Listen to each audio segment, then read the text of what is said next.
নমস্কার, বাংলা স্পেকট্রাম চ্যানেলে আপনাকে স্বাগতম। দেখে নেব আজকের 5টি গুরুত্বপূর্ণ খবর।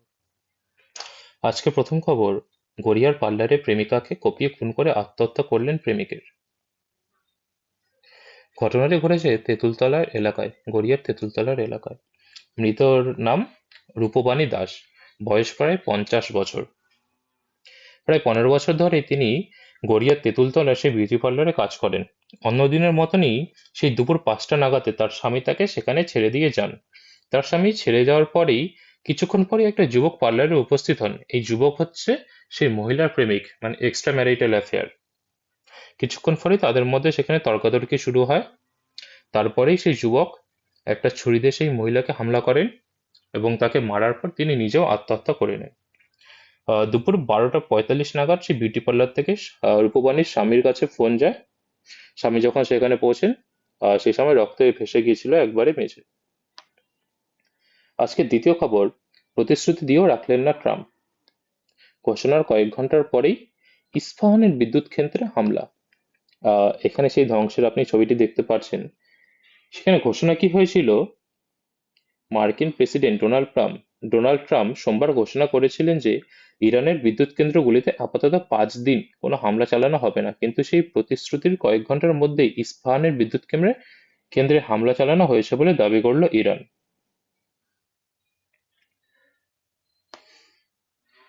এরপর তৃতীয় খবর, এটা খবর না, জাস্ট একটা তুলনা যেটা আমরা দেখে নেব 2016 বিধানসভা ভোট আর 2021 বিধানসভা ভোটের মধ্যে।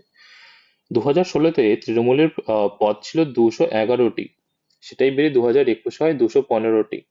বিজেপির 2016-তে 3টে পদ ছিল, সেটাই বেড়ে 2021 হয় 77টি। কংগ্রেসের 44টি ছিল, বামফ্রন্টের 32টি ছিল, কিন্তু 2021 আস্তে আস্তে দুজনেরই জিরো হয়েছে।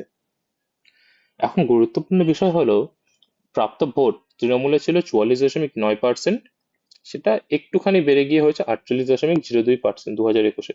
কিন্তু বিজেপির 10.2% থেকে বেড়ে 37.97% হয়ে গিয়েছে।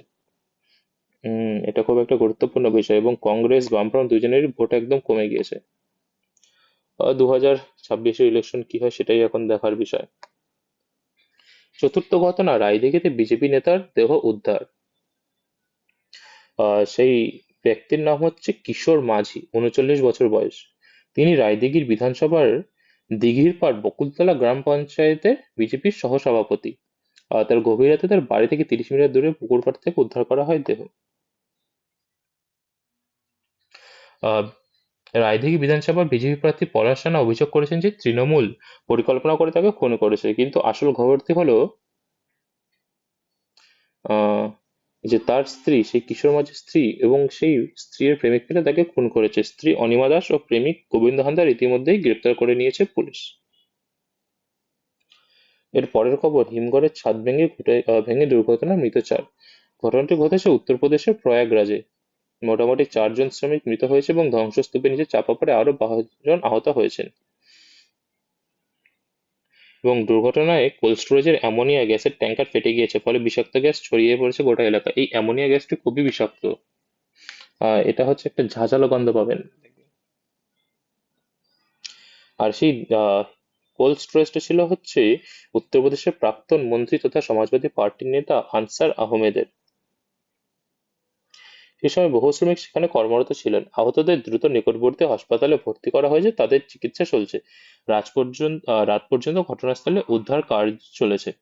প্রশাসনের আশঙ্কা, ধ্বংসস্তূপের নিচে আরো মানুষ আটকে থাকতে পারে। ধন্যবাদ।